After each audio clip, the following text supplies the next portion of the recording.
Welcome to the deep dive. You've sent us a really fascinating narrative today. It's a story that unpacks, well, not just a personal crisis, but almost like a masterclass in quiet, calculated strategy. It reads like a blueprint, really.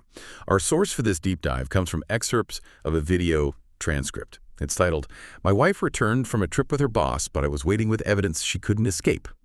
It's from the YouTube channel Relation Tales. And what we're going to do today is try to extract those core nuggets of knowledge from this really compelling account, focusing on how one person, Elijah, when faced with betrayal, chose this almost surgical response, leveraging foresight and undeniable facts to navigate just an incredibly difficult situation. What immediately stands out, I think, in this narrative you shared is how it unfolds with the precision of a legal brief almost, meticulously gathering and presenting evidence. It completely flips the script on the usual emotional outburst you might expect. Instead, it showcases the strategic dismantling.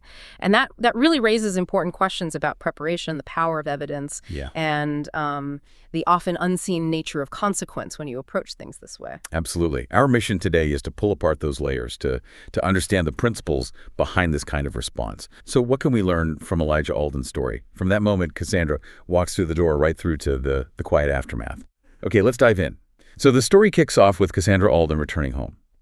And it's described with this really evocative phrase, as if announcing a victory she hadn't earned. Meanwhile, Elijah, her husband, is there. He's silent, but with the presence of a man who already knew the answer and didn't like it. What strikes me immediately is his almost, unnerving calm. It's not anger bursting out. It's this quiet resolution. That initial silence is absolutely critical. It's maybe the first insight we can draw here. The power of withholding that immediate emotional reaction. Instead of confrontation, Elijah immediately moves to action, like a surgeon preparing for an amputation.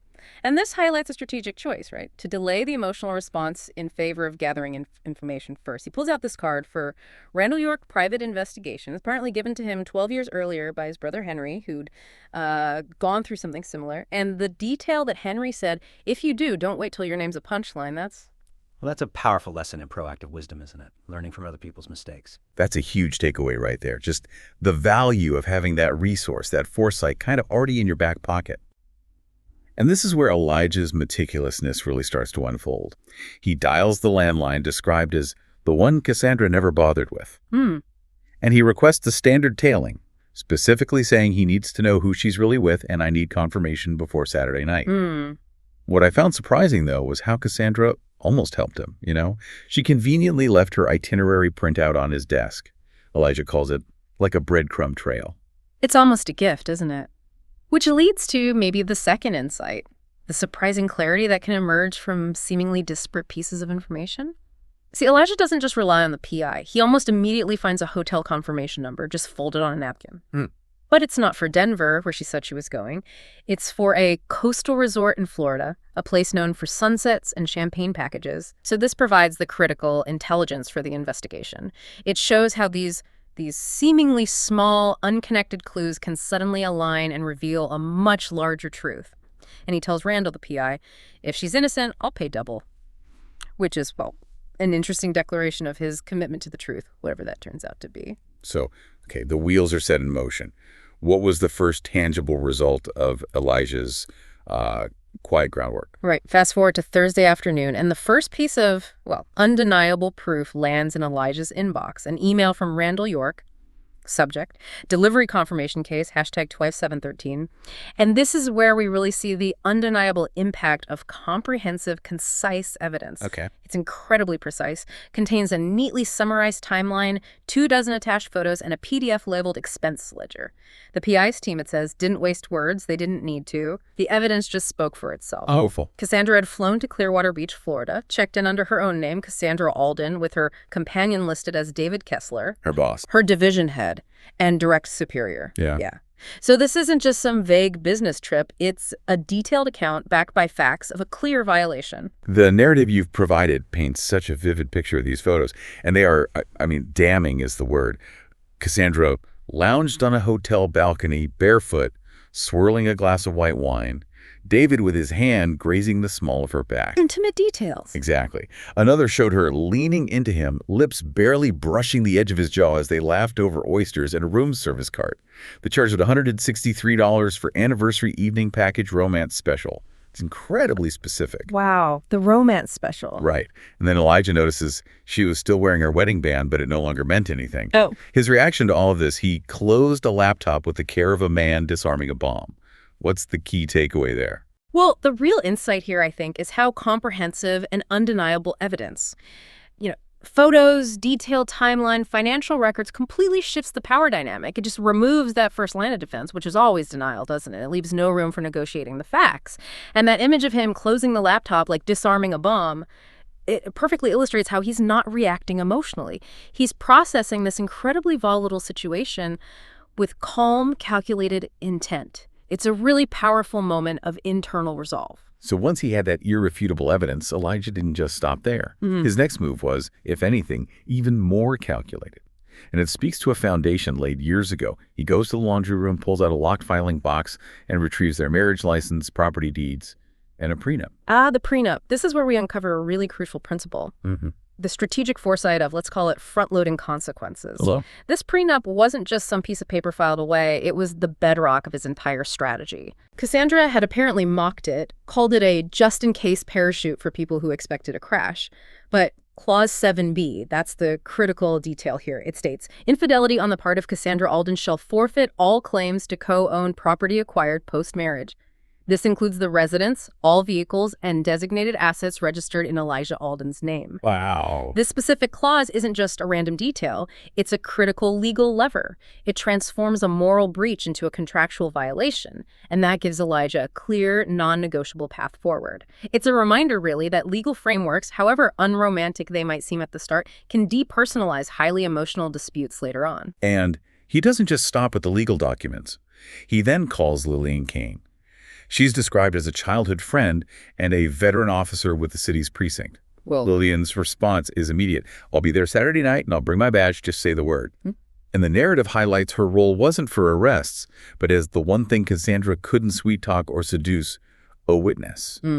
This systematic preparation is, well, it's chillingly effective, but it also prompts a question. What's the value of having objective witnesses in a really personal confrontation like this one? Oh, it's immense. This introduces the insight of leveraging objective third parties for undeniable accountability. Lillian's presence and also Cassandra's own mother, Vivian Clark, who's described as dignified, restrained, yet her hands trembled slightly, adds layers of undeniable accountability to the upcoming confrontation. These aren't just random people, they are impartial observers, essentially. Their presence validates the severity of the situation and makes it much, much harder for Cassandra to dismiss or try to reinterpret the facts.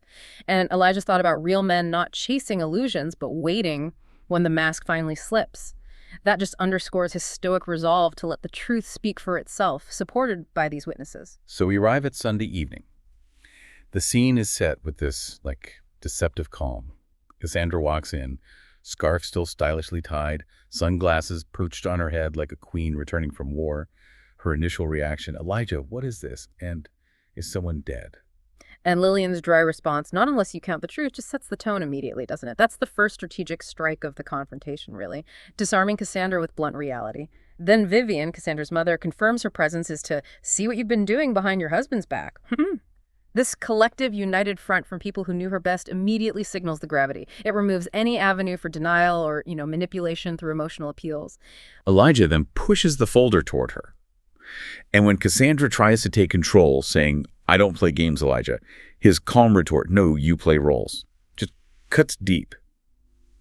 Her immediate reaction to the photos is pure defense. This is an invasion of privacy, and you ambushed me.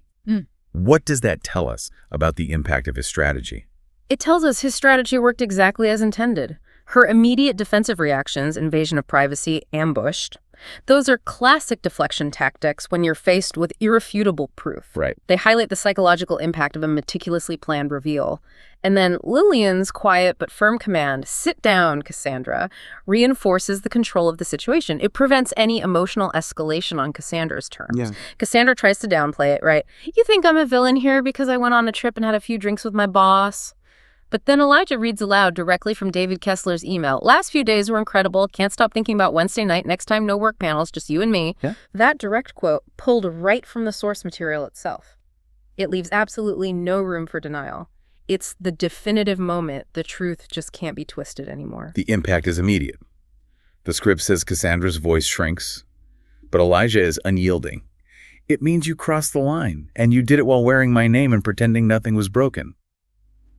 His own mother adds to the weight, whispering, "You stood in my kitchen, smiled, and lied to my face." And then the culmination of his strategy. Indeed. The moment Elijah places the official notice to vacate on the table, effective tonight, that is the absolute culmination of his strategy. This is the direct and immediate enforcement of pre-established consequences. That's the key insight here. Yeah.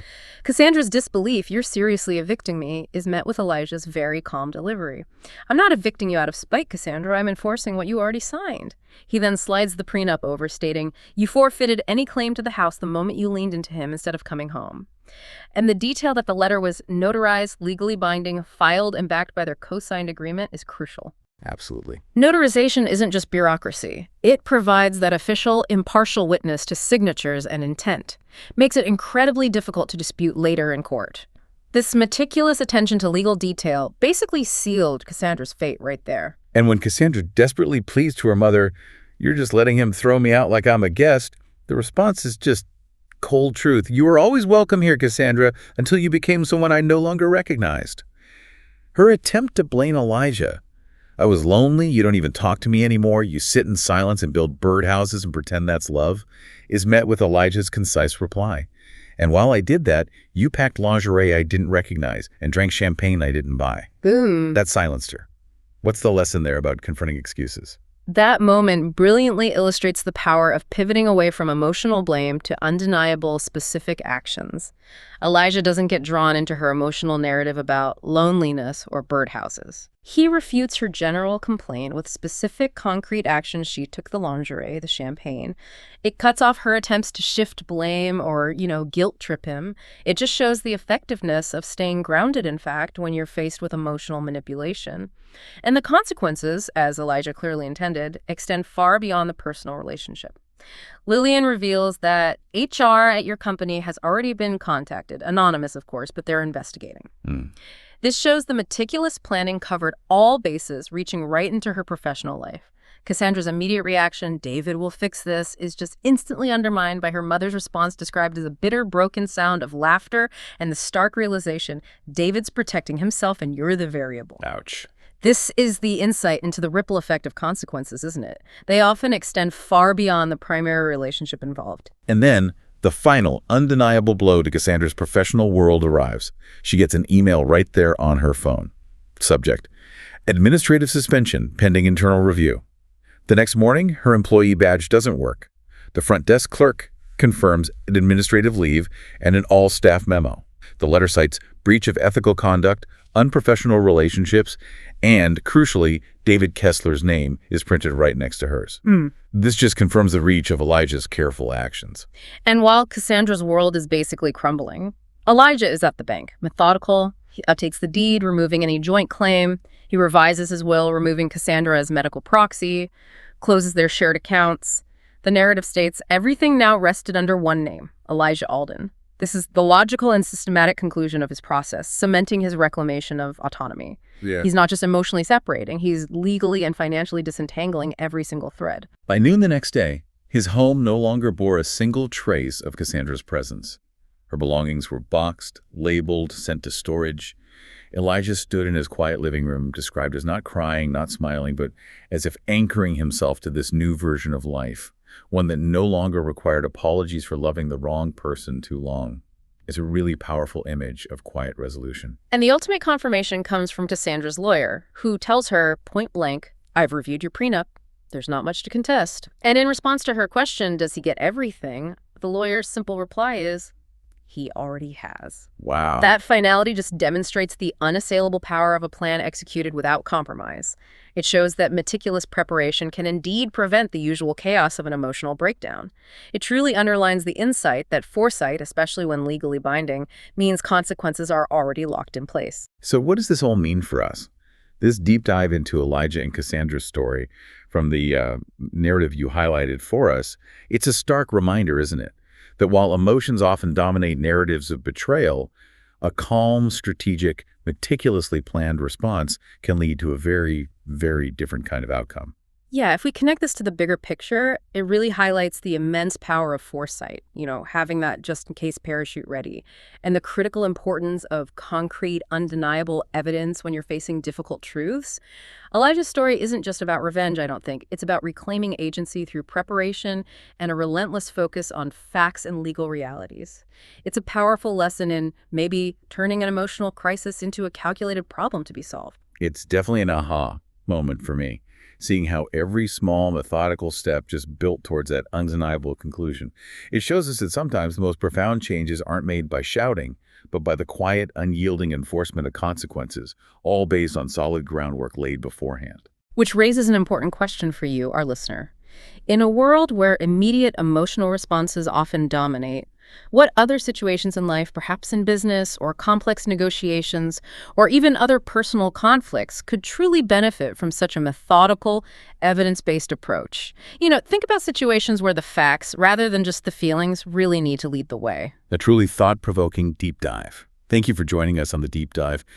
Until next time, stay curious and keep unpacking those surprising facts.